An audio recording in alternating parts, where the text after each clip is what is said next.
2학년 예술계 학생 여러분 안녕하세요. 문학 두 번째 강의 시작하도록 하겠습니다. 지난 시간에 선생님이 강의를 할 때 1강에서 강의를 할 때 강조했던 부분들에 대해서 다시 한번 짚고 넘어가 보도록 할게요. 지난 시간에 선생님이 문학의 갈래 중에서 서정 갈래에 해당하는 현대시를 이제 나갈 거라고 했는데, 서정 갈래의 가장 중요한 특성 중에 하나가 뭐라고 했었죠? 그렇죠. 함축적이고 압축적인 시어를 동원해서 문학적으로 형상화한다. 그래서 함축이라는 것은 언어를 매개로 해서 화자가 시적 대상에게 메시지를 전달하고자 할 때 시인이 동원하는 언어이다. 그 언어는 함축적인 성격을 지니고 있는데, 그 함축적인 성격이라는 것이 문학적인 성격을 또 지니고 있다라고 말씀을 드렸었어요. 그래서 그런 함축적 시어를 통해서 화자의 정서를 독자에게 전달하는 문학 양식을 우리가 시라고 했고, 그 시의 상위 갈래는 서정 갈래라고 말씀드렸어요. 그리고 현대시 수업에 들어가기 앞서서 현대시를 감상하는 방법에 대해서도 말씀을 드렸었죠.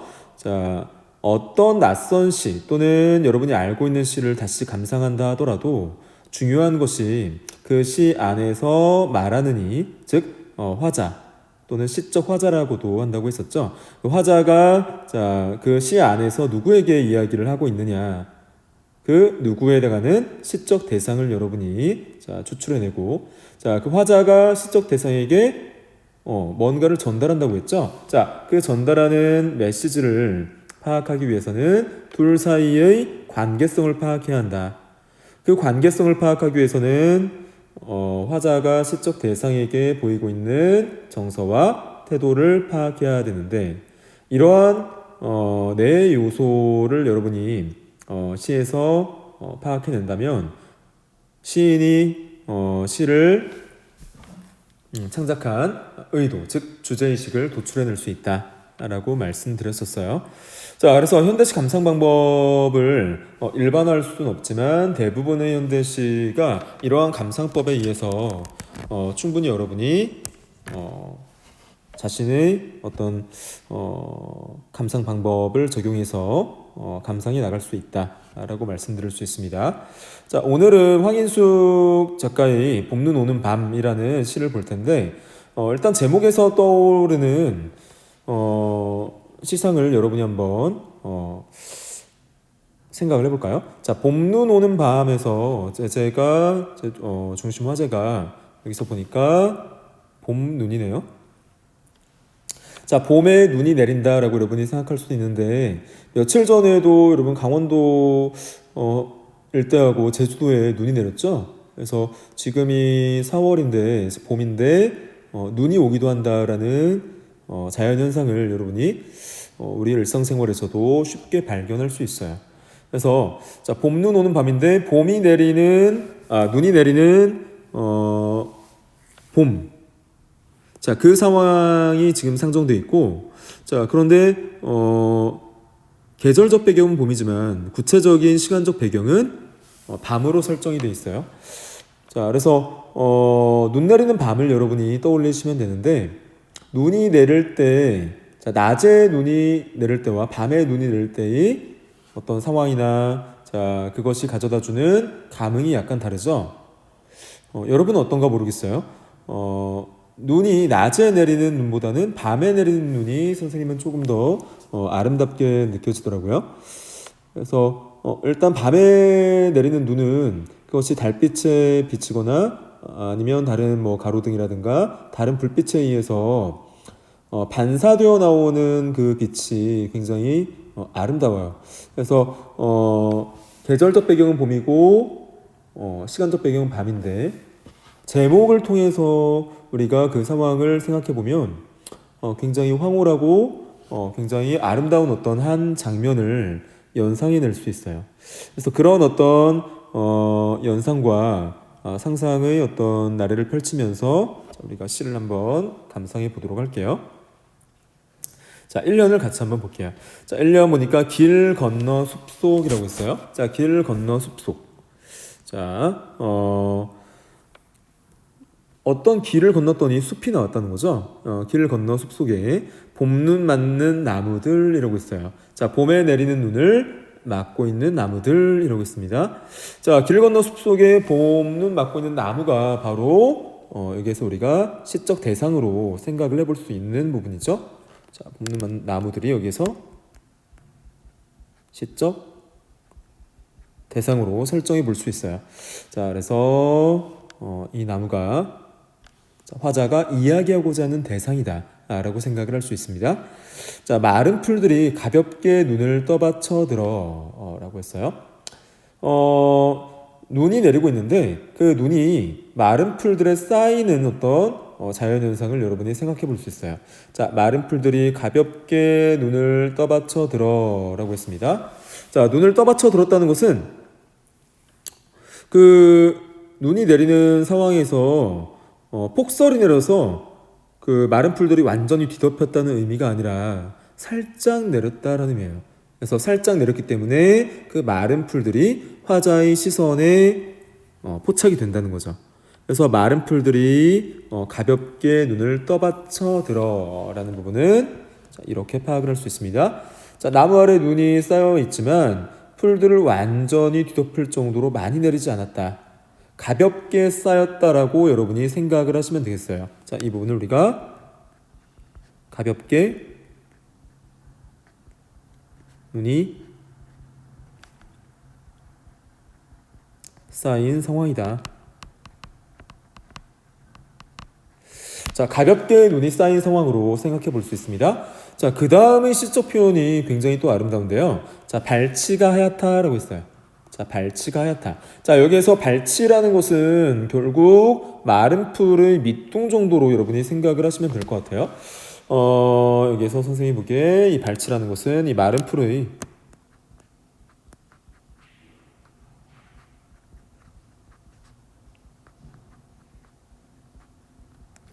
밑둥 정도로 여러분이 생각을 하시면 되겠어요. 그래서 눈이 내렸는데 눈이 그 마른 풀들을 완전히 뒤덮지는 못하고 마른 풀들의 밑둥 정도까지 쌓인 그 현상을 자연현상을 1년에서 제시를 했습니다. 자, 그래서 1년은 이렇게 정리를 하고 있네요. 자, 1년은 보니까 숲속에서 봄눈을 맞고 있는 나무들, 자, 봄눈을 맞고 서 있는 나무들, 그래서 시적 대상을 나무로 설정했음을 우리가 확인했습니다. 자, 2연을 계속해서 볼게요. 자, 2연 보니까 나무들은 눈을 감고 있을 것이다 라고 했어요. 자, 눈을 감고 있을 것이다. 여러분, 나무를 관찰했을 때 나무의 눈이 어딘지 확인할 수 있나요? 나무는 우리 사람과 같이 시각적으로 뭔가를 바라볼 수 있는 눈이 있나요? 일반적으로 상식적으로 생각할 때 그렇지 않죠. 자, 그런데 여기서 시적 화자는 나무에 눈이 있다라고 표현을 했습니다. 자, 여기서 나무에 눈이 있다라는 부분은 우리가 또 어떻게 생각을 할 수 있냐면 사물을 인격화하였다, 나무를 인격화하였다라고 볼 수 있어요. 그래서 여기서 눈이라는 것은 시적 대상인 나무를 인격화했다. 자, 나무를 인격화했다는 것은 결국 우리가 배웠던 무엇을 의미하냐면 의인화된 표현이라고 해요. 자, 의인화된 표현이다.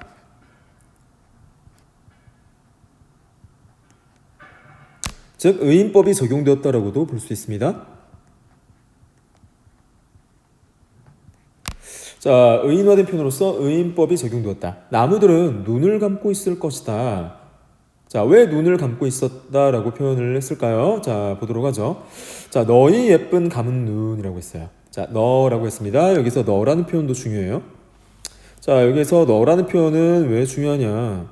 역시 마찬가지로 나무를 너라고 호칭함으로써 부름으로써 인격화를 해주고 있다라고 볼 수 있어요. 자, 그래서 역시 너라고 한 부분은 나무를 인격화한 부분으로 역시 설명을 할 수 있습니다. 자, 의인화된 표현.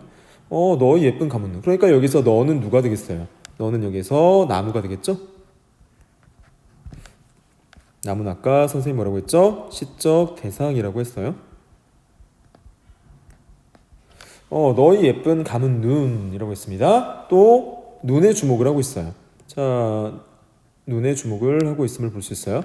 자, 그래서 여기서는 우리가 여러분이 시를 감상할 때 여러분 나름대로 시의 의미를 파악해내는 것이 중요한데 우리 교과서에서는 이렇게 또 설명을 해주고 있어요. 자, 중의적 표현이라는 지금 내용이 나오는데, 자, 중의라는 것은 의미가 여러 개 존재한다는 거예요. 하나의 사물에 하나의 시어의 의미가 여럿 있을 때 그것을 중의적 표현이라고 합니다. 자, 그러면 이 눈의 중의적 의미는 어떤 의미들이 있을까 봤더니, 나무가 봄눈에 덮여 있어 눈을 감은 상태. 자, 여기에서의 눈은 시각화된 또는 시각적 사물을 볼 수 있는 인체의 눈을 의미하죠. 자, 두 번째 눈의 의미를 보세요. 자, 봄을 맞아 싹을 틀 준비를 하고 있는 상태. 싹을 틀 준비를 하고 있는 상태. 두 가지의 어떤 의미를 내포하고 있다라고 지금 설명을 했어요. 자, 그러니까 첫 번째 의미는 1차적 의미로서 그냥 사물을 시각화된 사물을 보는데 이제 우리가 활용하는 그 인체의 눈을 의미하고요. 자, 두 번째는 여러분 나무를 보면 싹이 움트기 전의 눈이 있어요. 그래서 그 나무의 실제 싹이 움트기 전의 눈을 의미한다 라고도 볼 수 있겠어요. 자, 그래서 이러한 부분을 여러분이 또 확인할 수 있습니다. 자, 너 아니라는 표현을 또 써서요. 너 아니? 역시 마찬가지로 너라고 표현한 부분은 인격화를 하고 있는 부분이라고 볼 수 있어요. 너 아니? 라고 부르는 부분은 시적 대상인 나무를 부르면서 주의를 환기한다 라고 지금 설명을 했네요. 자, 주의를 환기한다. 자, 이 주의를 환기하는 표현을 도노법이라고 하기보다는 이 도노법이라는 것은 뭐냐면 누군가를 부르는 표현이에요. 자, 이 도노법이라는 것은 뭐라고요? 도노법은 누군가를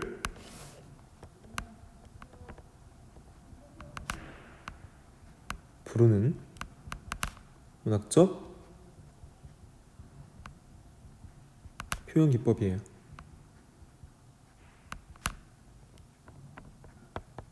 자, 누군가를 부르는 문학적 표현 기법을 우리가 돈호법이라고 해요. 자, 그런데 여기에서는 나무를 부른 거죠. 너는 여기에서 시적 대상인 나무라고 했죠. 너 아니? 나무야, 너는 아니? 라고 물어본 거예요. 그래서 자, 의인법과 함께 돈호법이 함께 자, 활용되고 있는 상황을 볼 수 있어요. 이 부분은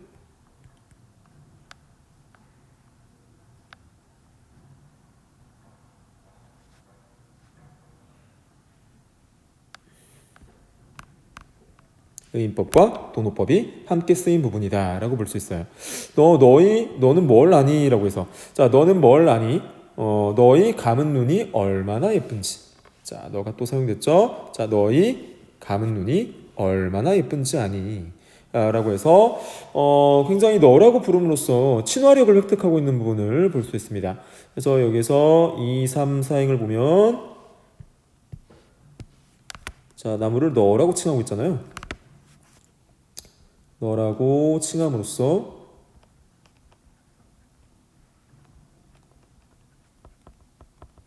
자, 시적 대상인 나무에 대한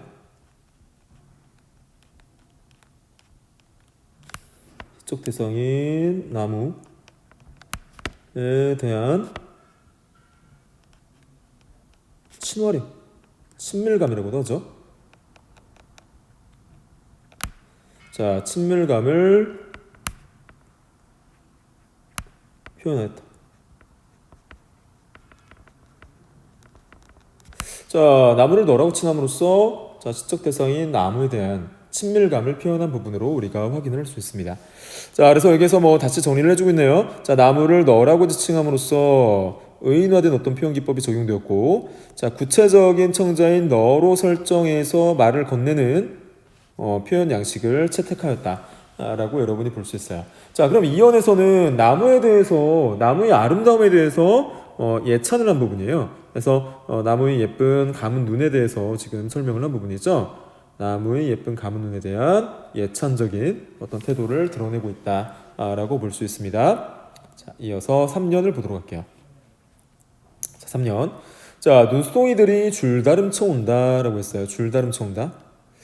자, 눈송이들이 하늘에서 내리는 현상을 그냥 눈이 내린다라고 표현하기보다는 줄다름쳐 온다가 달려온다라고 표현을 한 거예요. 자, 달려온다라는 이 표현도 이 눈송이들에 대해서 무엇을 부여했다라고 또 우리가 생각할 수 있나요? 역시 마찬가지로 인격을 부여하였다.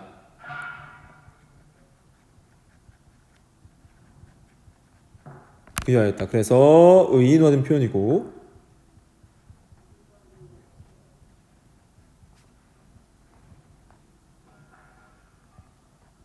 자, 의인화된 표현이니만큼 이것은 의인법이 역시 적용된 부분이다 라고 우리가 생각을 할 수 있는 거예요. 자, 그래서 반복되는 어떤 설명들의 연장선상이 있다고 볼 수 있습니다. 자, 또 시적 대상을 너라고 표현한 부분, 이 부분은 이제 설명하지 않아도 되겠죠. 나무를 의미합니다. 역시 마찬가지로 인격을 부여한 부분이고, 내 감은 눈에 입 맞추려고 네가 왜 나무를 향해서 달려오나 봤더니 눈송이들 왜 나무를 향해 달려오나 봤더니 나무에 감은 눈에 입을 맞추려고 달려오는 것이다 라고 문학적으로 형상화를 했어요. 자, 그래서 이 부분은 자, 입 맞추다라는 이 부분이 문학적으로 형상화된 부분이죠.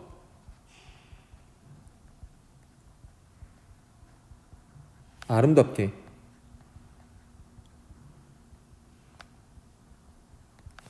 또는 황홀하게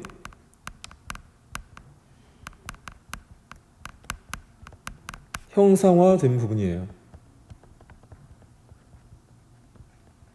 자, 문학적으로 아름답게 또는 황홀하게 형상화됐다라는 것은 입을 맞춘다는 표현을 통해서 우리가 확인할 수 있는 거예요. 입맞춤의 대상이 과연 누구냐라고 여러분이 상식적으로 생각했을 때 누군가에 대해서 사랑의 감정을 느끼고 좋아하는 감정을 느낄 때 그 대상에게 입맞춤을 하고 싶죠. 자, 그래서 그 입맞춤의 대상이 결국은 나무인데 그만큼 눈이 나무에 대해서 좋은 감정, 애틋한 감정 또는 사랑하는 감정을 지니고 있다라고도 우리가 감상할 수 있는 거예요. 자, 그래서 눈송이들이 이렇게 자, 달려오는 이유는 나무의 눈에 입을 맞추기 위한 것이다 라고 해서 굉장히 문학적으로 아름답게 형상화를 하였다. 아름답게 또는 황홀하게 형상화되어 있다 라고 볼 수 있어요. 자, 계속해서 시적 대상이 너만 언급을 하다가 화자가 전면에 등장을 합니다. 자, 화자가 전면에 등장한 표현이 나요, 나라도 그럴 것이다 라고 했어요. 자, 여기에서 1인칭 나가 등장을 하죠. 여기에서 나는 화자입니다. 우리가 앞서 배웠던 화자 또는 시적 화자예요. 자, 나도 그럴 것이다. 나도 굉장히 예쁜 눈을 감은 나무를 향해서 입을 맞출 것이다 라고 공감을 해주는 겁니다. 자, 눈송이들이 자, 달려와서 나무에 입을 맞추듯이 나도 그 나무에 입을 맞추고 싶은 심정이다 라는 거예요. 자, 이런 부분들은 화자의 공감 표현이라고도 볼 수 있습니다. 오 라고 했어요. 자, 오 라는 것은 자, 뭐라고 여러분이 볼 수 있냐면 놀람의 어떤 표현이기도 하고 감탄의 표현이기도 해요. 자, 이렇게 놀람, 감탄 이런 어떤 자, 문학적으로 형성화된 표현을 우리가 영탄법이라고 합니다. 또는 감탄법이라고도 해요. 오, 내 예쁜 감은 눈이라고 했어요. 자, 너는 계속해서 등장을 하죠. 그래서 너는 계속 등장을 하는 거예요. 역시 나무입니다. 시적 대상인 나무죠.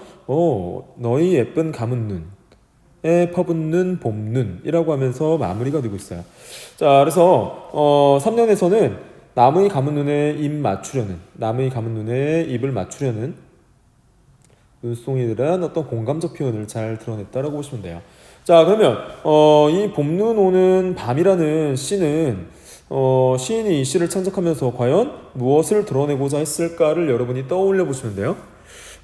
그냥 순수 시로서 눈이 오는 날에 나무를 관찰한 거예요. 자, 나무를 관찰했는데 즉 그 관찰된 나무를 보니까 흡사 내리는 눈이 나무에게 입맞춤을 하고 있는 것 같고, 나무를 향해 달려가는 어떤 반가움을 표현하고 있는 것 같고, 또 나라도 그런 어떤 반가움과 자, 어떤 친밀감이나 어떤 사랑의 감정을 표출하고 싶다라고 공감을 한 겁니다. 자, 그래서 결국 이 시는 어떤 철학적이고 심오한 의미가 내포되어 있는 것이 아니라, 자, 눈이 오는 어떤 봄을 계절적 배경으로 해서, 또 시간은 밤을 배경으로 해서 화자의 감정을 눈과, 즉 나무에 대한 화자의 감정을 눈과 동일시해서, 내리는 눈과 동일시해서 표출했다라고 보시면 되겠어요.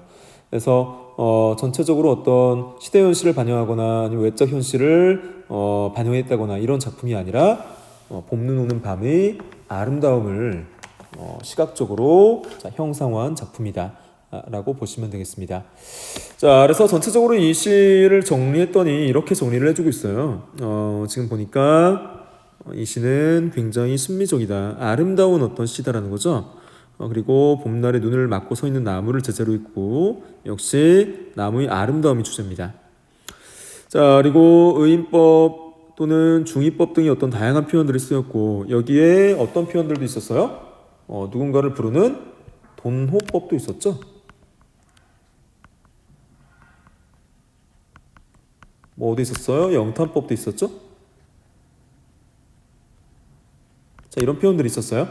자, 그런 표현 방법들을 동원해서 시를 형상화했고, 자, 그리고 시각적인 표현들이 많았고, 역동적인 이미지가 사용되었다. 자, 역동적인 이미지라는 건 뭐냐면 그냥 동적인 이미지라고도 해요. 자, 역동적 이미지라고도 하고 동적인 이미지라고 하던데, 사물의 움직임이 드러날 때, 자, 사물의 움직임이 나타날 때 역동적 이미지가 적용되었다라고 합니다. 자, 그래서 이러한 어떤 특징점들도 여러분이 살펴보면서 작품을 감상하면 되겠어요. 선생님이 이렇게 시를 여러분과 함께 감상을 했는데, 시를 감상하는 어떤 방법이 정해져 있는 게 아니에요. 시를 감상하는 어떤 특정한 방법이 정해져 있는 것이 아니고, 여러분이 이 시를 읽고 느낀 바 그대로가 원래 여러분의 문학적 감상이 되겠어요. 그럼에도 불구하고 자, 여러분에게 이렇게 선생님이 특정한 의미를 제시를 한 것은 어쩔 수 없이 여러분이 평가에 임해야 하기 때문에, 자, 그 평가를 고려해서 여러분에게 자, 시의 의미를 여러분에게 전달한 것이지 꼭 이대로 감상할 필요가 없다는 거예요. 그래서 여러분이 황인숙님의 봄눈 오는 밤을 읽고 감상하고 그 여러 가지 어떤 감상적 의미를 도출해내는 것이 훨씬 중요합니다. 자, 그래서 이 시를 통해서 우리가 학습활동 문제를 한번 해결해 보도록 합시다. 자, 1번 문제를 볼게요. 자, 이 시의 내용을 다음과 같이 구분하여 정리해 보자 라고 했어요. 자, 1년과 2년 그리고 3년이 제시가 되어 있는데, 화자가 실제로 본 풍경은 1년이고 화자가 상상한 내용은 2년과 3년이라는 가정하에 지금 분리를 해놓은 겁니다. 자, 뭐라고요? 화자가 실제로 본 풍경이 1년이고 화자가 상상한 내용이 2년과 3년이라는 거예요. 자, 그래서 여러분이 다르게 감상했을 수도 있죠. 2년과 3년도 실제 여러분이 화자가 시적 대상을 관찰하고 진술한 것이 아니냐라고 생각할 수도 있는데, 자, 지금 지필진들은 1년과 2, 3년을 분리해 놨습니다. 자, 그러면 실제로 화자가 본 풍경을 1년이라고 한다면 당연히 봄밤, 눈 내리는 어떤 풍경이 되겠죠. 그래서 그 눈 내리는 풍경을 제시했다라고 보시면 되겠죠. 길 건너에 숲속에서 나무들이 눈을 맞고 있다라고 볼 수 있고, 자, 2연에서 2, 3년을 화자가 상상한 내용이라고 본다면, 자, 2연의 상상적 의미는 흡사 나무들이 눈을 감고 있는 것 같다라는 상상을 도출해낼 수 있고, 자, 3년에서는 눈송이들이 나무들의 감은 눈에 감탄하며 입 맞추려고 퍼붓는 것이 아니냐라는 상상 또는 연상적 의미를 도출해낼 수도 있다는 거예요. 이렇게 여러분이 정리를 해주면 되겠습니다. 자, 2번 문제 보도록 할게요. 자, 대상에 대한 화자의 태도와 표현 방식을 알아보자 라고 했어요. 자, 원래 짝 활동인데 짝 활동이 어렵기 때문에 자, 같이 한번 보도록 하겠습니다. 일단 2-1번은 여러분이 선생님과 함께 감상을 이미 했기 때문에 이 부분은 선생님이 과제로 내도록 할게요.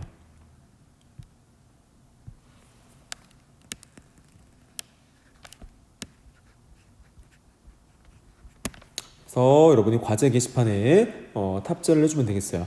자, 뭐냐면 간단해요. 어렵지 않습니다. 자, 2연과 3연의 감은 눈은 무엇을 의미하느냐?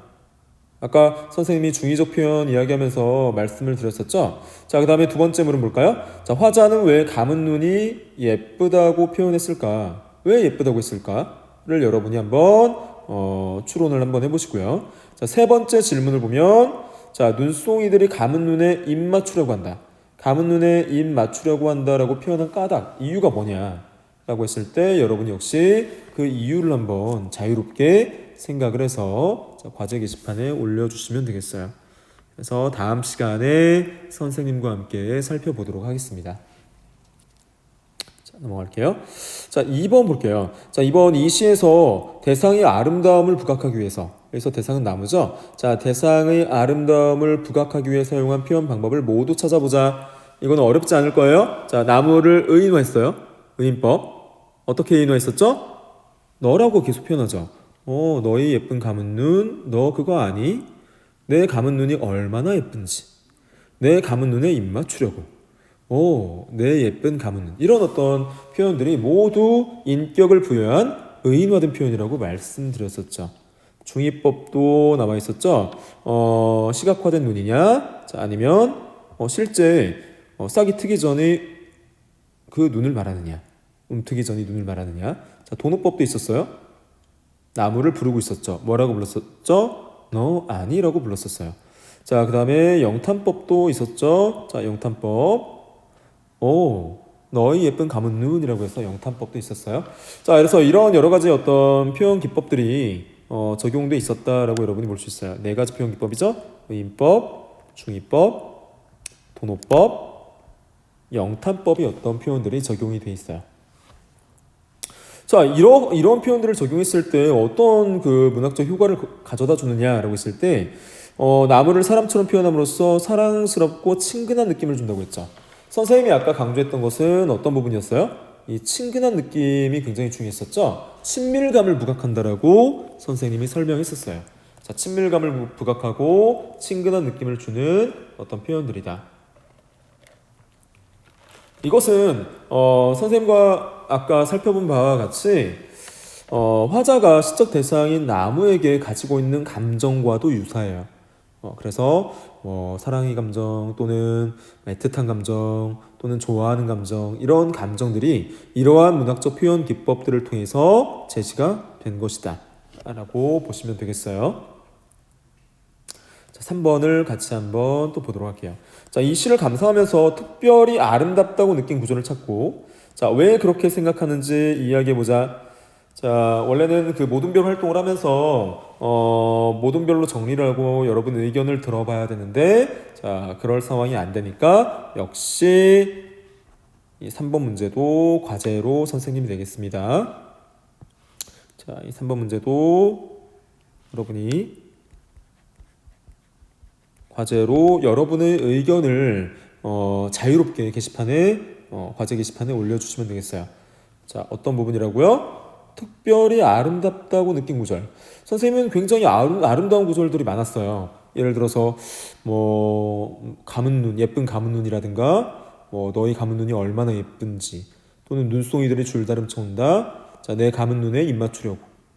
또 퍼붓는 봄눈, 이런 부분들이 선생님 모두 아름다웠는데 그 중에서 여러분이 특별히 아름답다고 느낀 구절을 찾고 왜 그렇게 생각하는지도 여러분이 의견을 게시판에 남겨주세요.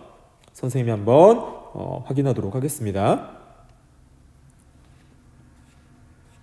자, 4번을 볼게요. 자, 4번은 다음은 봄꽃을 소재로 한 시이다. 봄의 아름다움을 어떻게 표현했는지 알아보자라고 해서 한민복 시인이 봄꽃이라는 시 한 편이 지금 실려 있어요. 그래서 이 한민복 시인이 봄꽃이라는 시가 황인숙 작가의 봄눈 오는 밤이라는 시와 어떤 연관성을 지니고 있는지, 즉 공통점은 뭐고 차이점은 무엇인지에 대해서 여러분과 함께 같이 한번 살펴보도록 할게요. 일단 제목에서 알 수 있듯이 봄을 계절적 배경으로 했음을 우리가 확인할 수 있네요. 자, 봄꽃이니까 봄을 계절적 배경으로 했고, 네, 소재는 차이가 있습니다. 한민복 시인의 시는 꽃을 소재로 했고 황인숙 시인의 시는 눈을 지금 눈과 나무를 지금 시적 대상으로 설정했었죠. 같이 한번 보도록 합니다. 자, 꽃에게로 다가가면 부드러움에 찔려. 자, 부드러움에 찔린다는 것은 그 꽃에 가시가 있음을 우리가 추론할 수 있네요. 자, 삐거나 부은 마음, 그 가시에 찔려서 마음에 상처를 입는다라는 의미로 우리가 받아들일 수 있네요. 자, 삐거나 부은 마음이라는 것은 마음에 상처를 입었다는 의미가 되겠죠.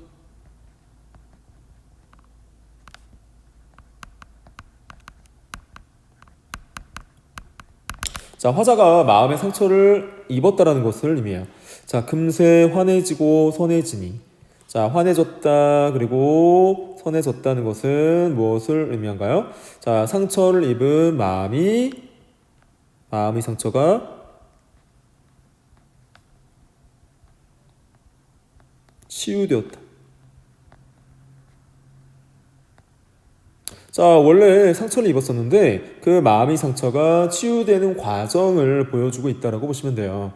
자, 그래서 마지막 연을 볼게요. 마지막 연은 이렇게 마무리 지어요.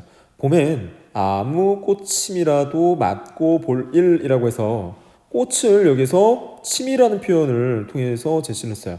자, 침이라고 표현을 했다는 것은 마음의 상처가 치유됐다는 점에 초점을 맞춘 거예요. 그래서 침이라는 어떤 표현은 꽃을 통해서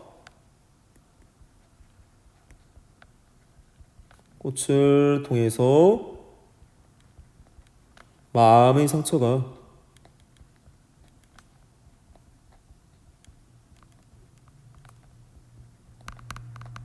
치유되었음에 초점을 맞춘 겁니다. 초점을 맞춘 시어예요. 자, 꽃을 통해서 마음의 상처가 치유됐음을 드러내는 그런 시어라고 여러분이 보시면 되겠어요. 그래서 여기서 화자와 시적 대상 사이의 어떤 관계를 우리가 살펴봤을 때 여기서 결국 화자는 직접적으로 드러나 있진 않아요. 직접적으로 드러나 있진 않고 대상에게 뭔가를 이야기를 하고자 하는데, 자, 이 대상이 누구였나요? 이 대상이 꽃이었어요. 이 꽃은 어떤 속성을 띠고 있었죠? 가시를 지니고 있었다.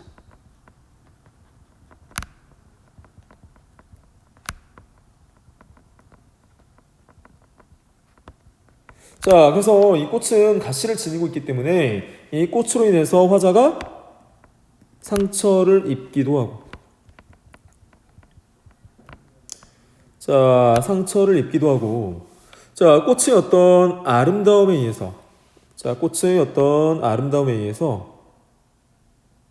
또한 치유가 되기도 하는 어떤 속성을 지니고 있었으면 양면적 속성을 지니고 있었어요.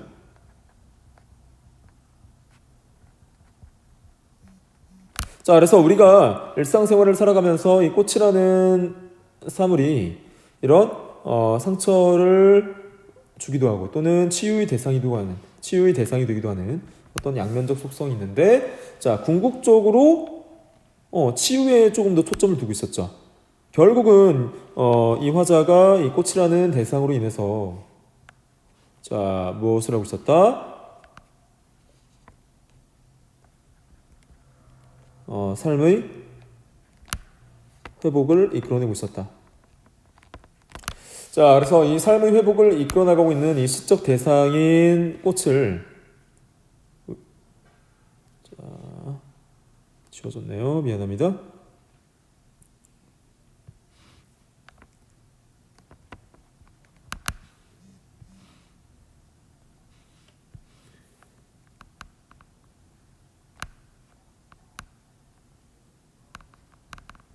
이 꽃의 시적 대상이었죠.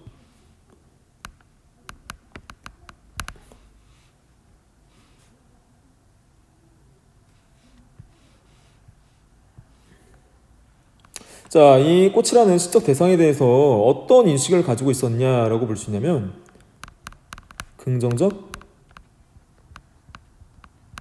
인식에 도달하였다 라고 볼 수 있어요. 자, 그래서 화자가 시적 대상을 인식할 때 1년에서는 부드러움에 찔린다라고 해서 어떤 마음의 상처를 입은 부분을 볼 수 있었는데, 자, 이것이 시상이 전개되는 과정에서 이 꽃으로 인해서 마음이 환해지고 선해진다라는 어떤 치유의 속성을 통해서 삶이 회복되는 과정을 보여줬고, 자, 그런 어떤 삶의 회복이 자, 결국은 꽃에 대한 긍정적 인식으로 이어지고 있었다 라고 볼 수 있습니다. 자, 그래서 전체적으로 이 시는 어떻게 정리할 수 있냐면 꽃의 힘이에요. 아름다운 봄꽃의 힘으로 정리할 수 있어요. 그래서 이 시는 봄꽃이 부드러움이 가진 힘을 노래하고 있고, 봄꽃은 부드럽고 연약해 보이지만 사람들의 마음속 상처를 치유하는 힘을 가지고 있음을 꽃힘이라는 역설적인 비유를 통해 드러내고 있다. 아까 양면적 속성을 선생님이 이야기했었죠. 자, 그래서 상처를 주기도 하고 치유의 속성을 지니기도 하는 이런 양면적 속성을 우리가 역설적 비유를 통해서 드러낸 시라고 여러분이 생각하시면 되겠어요. 자, 1번 문제를 같이 한번 보도록 하겠습니다. 자, 이 시에서 꽃을 침에 빗대어 표현한 까닭이 무엇인지 시 내용과 관련지어 말해보세요. 치유의 속성이 있기 때문이었죠. 자, 꽃을 사람을 찔러 몸이 상처를 치료하는 침에 비유한 것은 꽃에 사람들의 마음을 환하게 하고 선하게 하여 삐거나 부은 마음을 치유하는 힘이 있다고 생각했기 때문이다. 즉, 꽃을 침에 비유함으로써 부드러운 것, 아름다운 것이 가진 힘을 드러낸 것이다.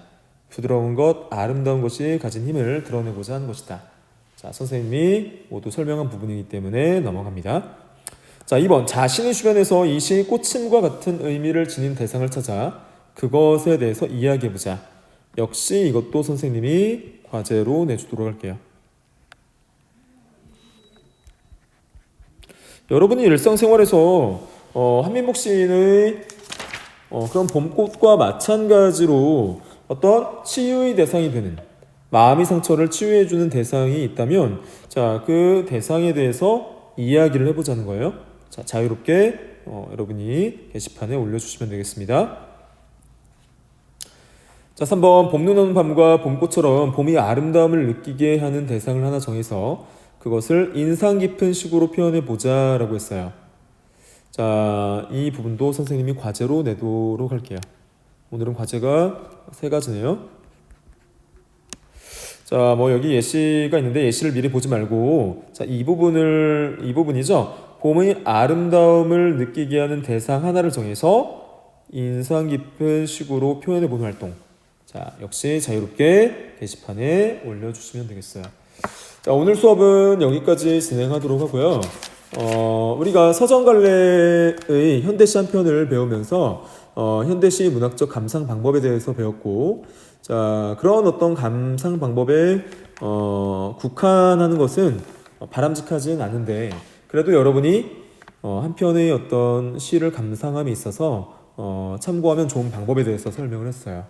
자, 그리고 한 편의 시를 감상하면서 우리가 화자가 시적 대상에게 갖고 있는 감정과 태도에 대해서도 살펴봤습니다. 자, 오늘 강의는 여기까지고요. 다음 시간에는 이순원 작가님의 19세라는 현대소설 한 편을 우리가 배우게 될 겁니다. 자, 그러면 오늘 고생하셨습니다.